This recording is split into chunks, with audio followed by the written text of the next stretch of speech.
Hello friends, welcome to my channel. আজ আমি আপনাদের সঙ্গে শেয়ার করব কিভাবে অল্প তেলে মিক্সড ভেজিটেবল বানানো যাবে। তাহলে চলুন বন্ধুরা, শুরু করা যাক। প্রথমে জলের মধ্যে নুন হলুদ দিয়ে ফুলকপিগুলোকে ভালো করে সেদ্ধ করে তুলে রাখতে হবে। তারপর ওই জলের মধ্যে বাকি সবজিগুলো দিয়ে সেদ্ধ করে তুলে জল ঝরিয়ে রাখতে হবে।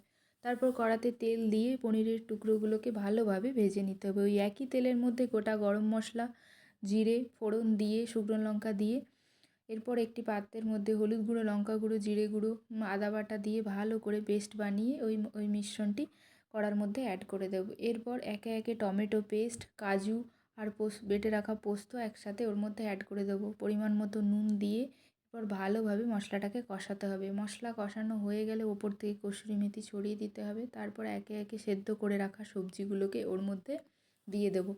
ভালো করে সবজির সাথে মশলাটা কষা হয়ে গেলে এরপর আমরা ওর মধ্যে পরিমাণ মতো জল দিয়ে ভালো করে 5-10 মিনিটের মতো ফুটতে দিতে হবে। হয়ে গেলে এরপর ওপর থেকে পনিরের টুকরো ছড়িয়ে অল্প ঘি দিয়ে নামিয়ে নিয়ে রেডি আমাদের একদম অল্প তেলে বানানো নিরামিষ মিক্সড ভেজিটেবল।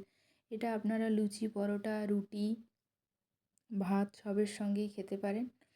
ভিডিওটি ভালো লেগে থাকলে please like, comment, share and subscribe. Thanks for watching.